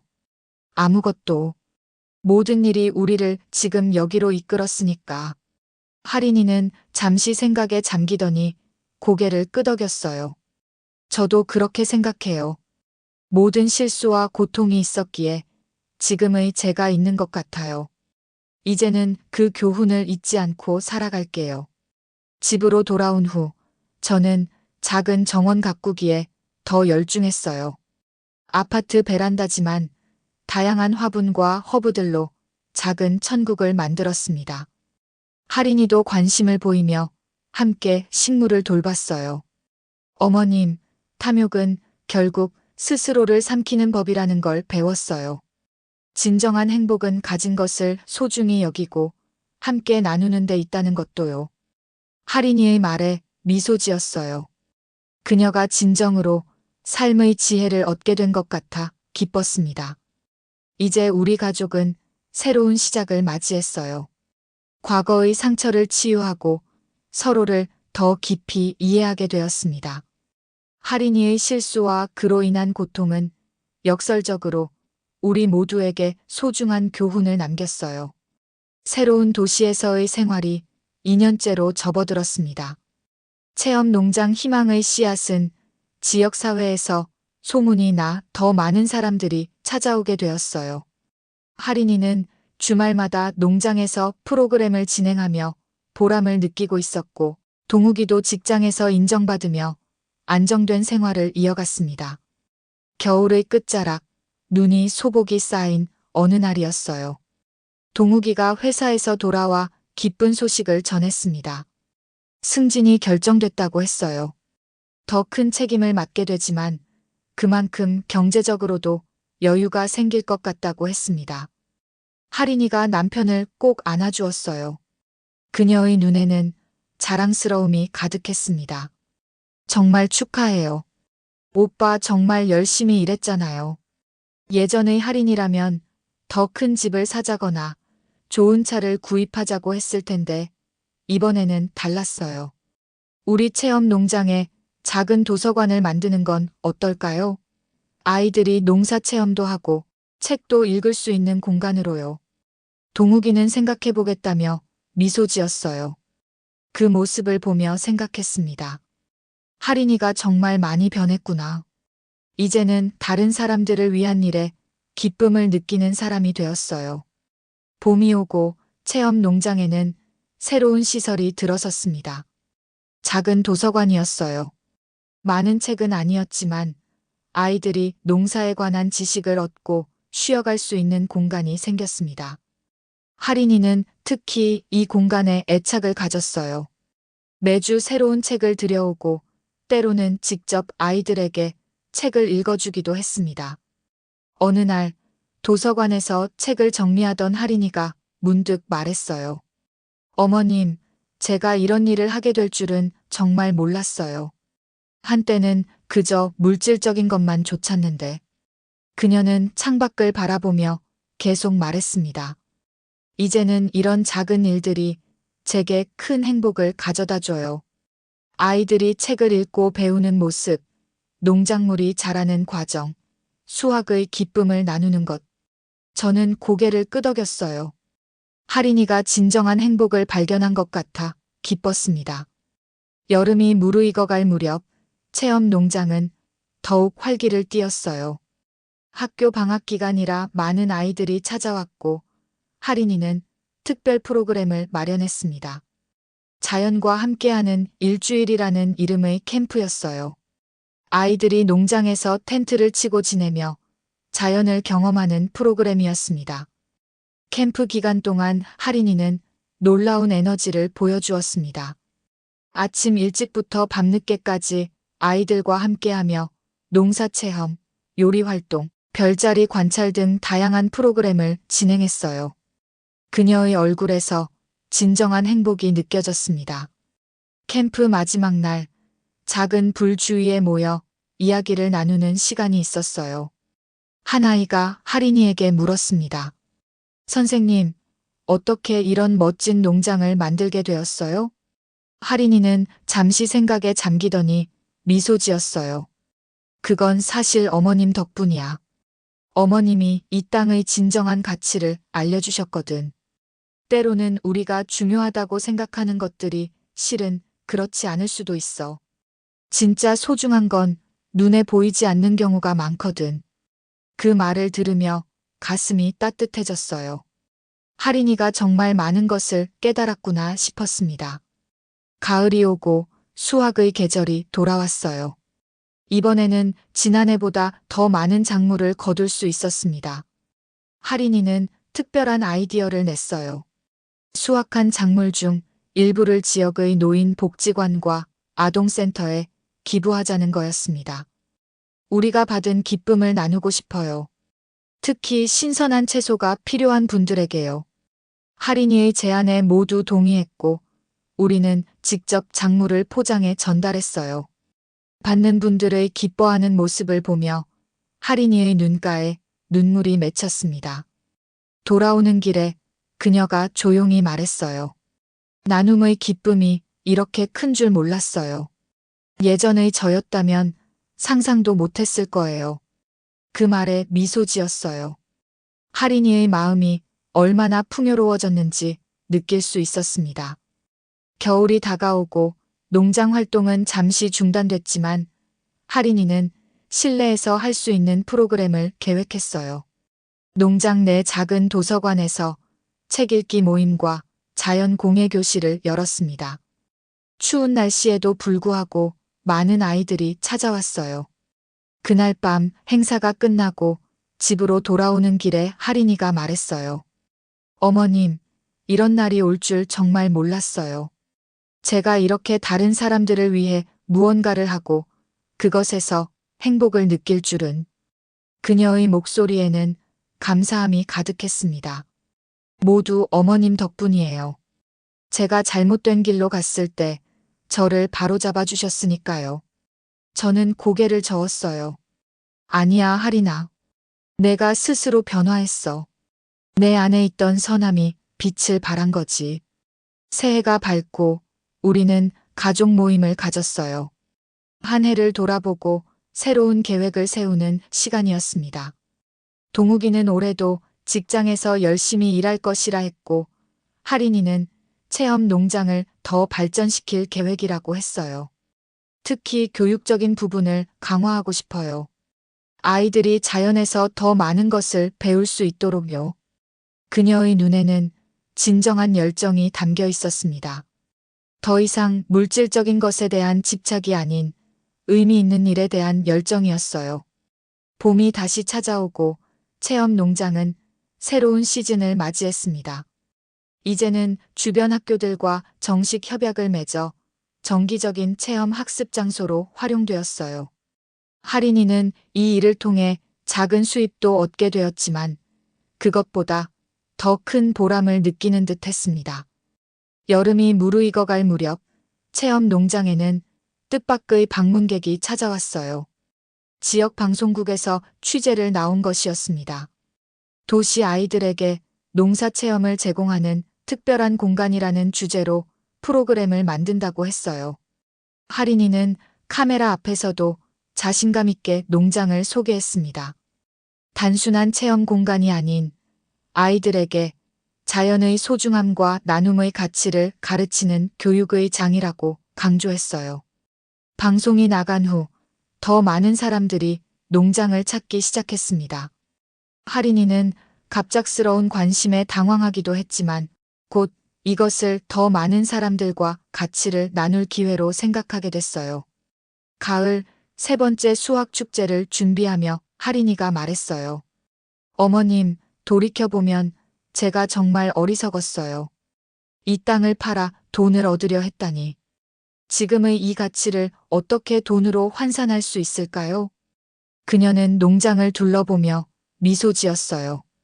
여기서 아이들이 웃고 배우고 성장하는 모습을 볼 때마다 가슴이 뭉클해요. 이것이야말로 진정한 부요. 그 말에 깊이 공감했어요. 할인이가 발견한 진리는 참으로 소중했습니다. 평온함이 마음에 가득했습니다. 할인이의 변화, 동욱이의 성장, 그리고 우리 가족이 다시 하나가 된 것까지 모든 것에 감사했어요. 어머님, 행복하세요? 차 안에서 할인이가 문득 물었어요. 저는 미소 지으며 고개를 끄덕였습니다. 그럼 이보다 더 행복할 수 없구나. 가을에서 겨울로 넘어가는 문턱에 선 어느 날 동욱이가 특별한 제안을 했어요. 크리스마스 연휴를 이용해 가족 모두 고향에 다녀오는 게 어떻겠냐고요. 체험 농장도 겨울 휴식기에 접어들었으니 오랜만에 모두 함께 옛집을 방문하자는 제안이었습니다. 저는 기쁘게 동의했어요. 새로운 도시 생활이 좋았지만 가끔은 오랫동안 살았던 고향집이 그립기도 했으니까요. 할인이도 적극적으로 찬성했습니다. 아이들에게 할머니의 고향을 더 잘 알려주고 싶다고 했어요. 크리스마스 전날 우리는 고향으로 향했습니다. 차 안에서 아이들은 신나게 떠들었고 할인이는 그들에게 옛날 이야기를 들려주었어요. 동욱이는 조용히 운전에 집중했지만 가끔 백미러로 저를 바라보며 미소 짓곤 했습니다. 마을에 도착했을 때는 이미 해가 지고 있었어요. 하늘에는 첫눈이 내리기 시작했고 고향집은 하얀 눈으로 덮여가고 있었습니다. 동네는 많이 변했지만 우리 집만큼은 여전히 그 자리를 지키고 있었어요. 집 안으로 들어가니 오랜 시간 비어 있었던 냉기가 느껴졌습니다. 동욱이가 보일러를 돌리고 할인이는 아이들과 함께 집 안을 정리했어요. 저는 부엌으로 가 오래된 살림살이를 확인했습니다. 낡았지만 모두 쓸만했어요. 저녁 식사는 마을의 작은 식당에서 했습니다. 주인 아주머니는 저를 알아보고 반갑게 맞아주셨어요. 음식을 먹으며 아이들은 마을의 풍경과 분위기가 신기한지 연신 질문을 쏟아냈습니다. 할인이도 이런 시골 마을의 정겨움이 좋다며 환하게 웃었어요. 다음 날 아침 우리는 일찍 일어나 체험 농장으로 향했습니다. 겨울이라 농장은 휴식 중이었지만 그래도 둘러보고 싶었어요. 눈 덮인 농장은 또 다른 아름다움을 가지고 있었습니다. 할인이가 농장 한가운데 서서 주변을 둘러보았어요. 여기서 많은 것을 배웠어요. 삶의 가장 중요한 교훈들을요. 점심 무렵 뜻밖의 방문객이 찾아왔습니다. 협동조합에서 농장을 운영하는 젊은 농부들이었어요. 우리가 방문했다는 소식을 듣고 인사하러 왔다고 했습니다. 그들은 농장 운영 상황을 설명해 주었고 내년 계획도 들려주었어요. 할인이는 그들과 열정적으로 대화를 나눴습니다. 도시에서의 체험 농장 운영 경험을 공유하고 서로의 아이디어를 교환했어요.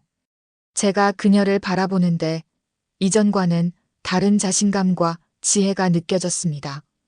예전의 탐욕스러웠던 할인이는 온데간데 없고 이제는 진정한 가치를 알고 그것을 나누는 사람이 되어 있었어요.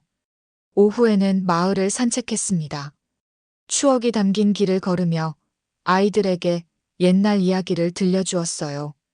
시장터, 학교, 그리고 제가 자주 가던 다방까지.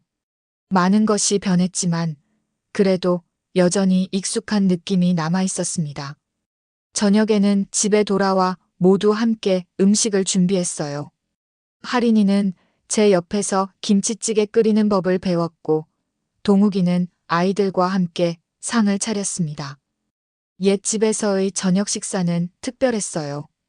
따뜻한 온돌방에 둘러앉아 창밖에 내리는 눈을 바라보며 정겨운 대화를 나누었죠.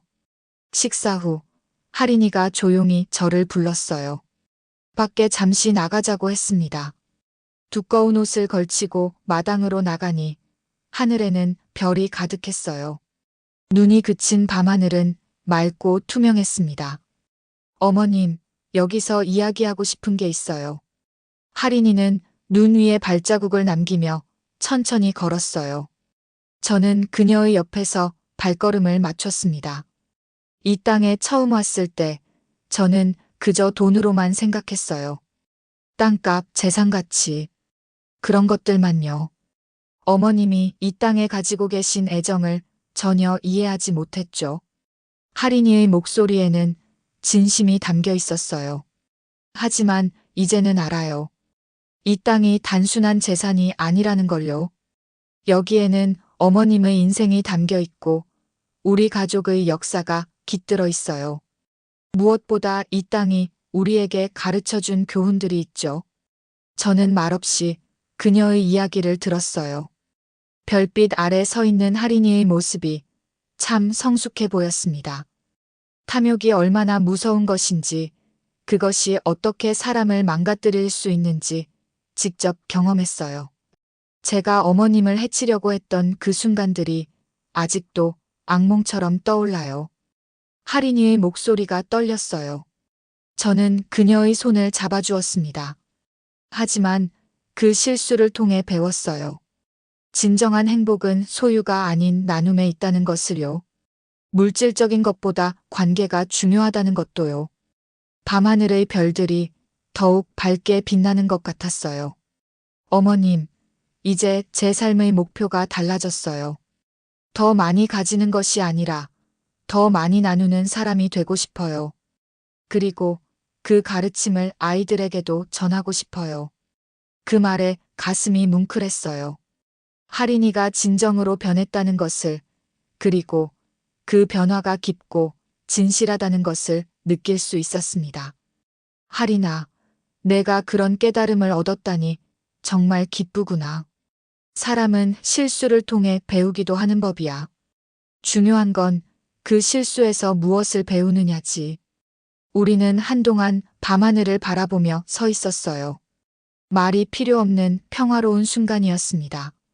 다음 날 우리는 마을의 어르신들을 찾아뵈었어요. 대부분 저를 기억하셨고 반갑게 맞아주셨습니다. 할인이는 정성스럽게 준비한 선물을 드리며 공손히 인사했어요. 어르신들은 할인이의 태도에 감탄하셨고 저에게 며느리 자랑을 하셨습니다. 마을 회관에서는 작은 모임이 있었어요. 귀농한 젊은이들과 오래 살아온 어르신들이 함께 모여 마을의 미래를 논의하는 자리였습니다.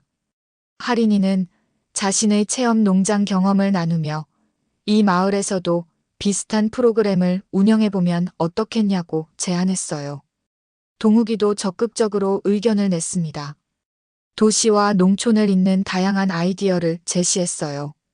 저는 옆에서 지켜보며 자랑스러웠습니다. 우리 가족이 이 마을에 작은 변화의 씨앗을 심고 있다는 생각이 들었거든요. 마지막 날 아침, 할인이가 제 방을 찾아왔어요. 손에는 작은 상자를 들고 있었습니다. 어머님, 이건 제가 직접 만든 거예요. 받아주세요. 상자 안에는 아름다운 손뜨개 목도리가 들어있었어요. 정성스럽게 한 땀 한 땀 뜬 흔적이 보였습니다. 치료 중에 배운 취미예요. 어머님을 생각하며 뜨개질했어요. 차가운 겨울, 어머님의 목을 따뜻하게 감싸주길 바라면서요. 목도리를 목에 두르니 따뜻했어요. 할인이의 마음이 전해지는 것 같았습니다. 고마워, 할인아. 정말 예쁘구나. 서울로 돌아가는 길, 차 창밖으로 하얀 들판과 산들이 지나갔어요. 아이들은 뒷자리에서 잠이 들었고 할인이는 조용히 창밖을 바라보고 있었습니다. 동욱이가 운전하며 가끔 라디오 볼륨을 조절했어요. 문득 할인이가 물었습니다. 어머님, 이제 어떤 계획이 있으세요? 생각해보니 특별한 계획은 없었어요. 그저 평온하게 하루하루를 보내고 싶을 뿐이었습니다. 특별한 계획은 없단다. 그냥 너희들이 행복하게 사는 모습을 보는 것, 그것만으로도 충분해. 할인이가 고개를 끄덕였어요. 저희도 어머님이 오래오래 건강하셨으면 좋겠어요. 아이들에게 더 많은 지혜를 나눠주시고 저희에게도 계속 가르침을 주셨으면 해요. 그 말에 미소 지었어요. 세대를 이어 전해지는 지혜의 중요성을 할인이가 이해하게 된 것 같아 기뻤습니다. 집에 도착해 짐을 풀면서 동욱이가 앞으로 매달 한 번씩 고향을 방문하자고 제안했어요. 할인이도 적극 찬성했고 아이들도 좋아했습니다. 그렇게 우리는 새로운 가족 전통을 만들었어요. 그날 밤 베란다에 앉아 도시의 불빛을 바라보며 생각했습니다. 인생은 참 예측할 수 없는 여정이구나. 한때는 며느리에게 목숨의 위협을 느꼈는데 이제는 그녀가 제일 가까운 친구이자 든든한 지원자가 되었으니까요. 할인이의 변화는 그저 우연이 아니었어요. 그녀 안에 있던 선함이 결국 빛을 발한 것이겠지요. 물질에 대한 욕심이 그녀를 잠시 어둠으로 이끌었을 뿐 진정한 자아는 항상 그 안에 있었던 거예요. 이제 저는 진정한 평온을 찾았습니다. 더 이상 땅을 지키기 위해 싸울 필요도 없고 며느리의 의도를 경계할 필요도 없어졌어요. 대신 아름다운 관계 속에서 남은 삶을 평화롭게 보낼 수 있게 되었습니다. 가을 햇살 아래 체험 농장에서 아이들과 함께 일하는 할인이의 모습을 떠올렸어요. 그녀가 아이들에게 들려주던 말이 생각났습니다. 이 땅은 욕심이 아니라 지켜야 할 우리 삶이란다. 이제는 너희 세대가 지켜야 해. 탐욕에 흔들리지 말고. 그 말이 제 마음에 깊이 와닿았어요. 할인이는 자신의 실수를 통해 얻은 교훈을 다음 세대에게 전하고 있었습니다. 그것이야말로 진정한 지혜가 아닐까요? 창밖으로 별이 빛나는 밤하늘을 바라보며 미소 지었어요. 우리 가족의 긴 싸움은 마침내 끝을 맺었고 이제 새로운 시작을 향해 나아가고 있었습니다. 탐욕 대신 나눔을, 소유 대신 관계를 소중히 여기는 가치관을 함께 만들어가고 있었어요. 밤이 깊어가고 잠자리에 들며 생각했습니다. 어쩌면 이 모든 어려움은 필요한 과정이었을지도 모릅니다. 우리 가족이 더 단단해지고 더 깊은 이해와 사랑을 나눌 수 있게 된 소중한 여정이었을 테니까요. 내일은 또 다른 날이 밝아올 것입니다. 그리고 우리는 함께 그날을 맞이할 준비가 되어 있어요. 더 이상 탐욕에 흔들리지 않고 진정한 가치를 알게 된 우리 가족의 이야기는 계속될 것입니다. 탐욕이 얼마나 사람을 망가뜨릴 수 있는지, 그리고 진정한 행복이 어디에서 오는지에 대한 깊은 교훈을 담고 있는 이 이야기가 여러분에게도 의미 있게 다가갔기를 바랍니다.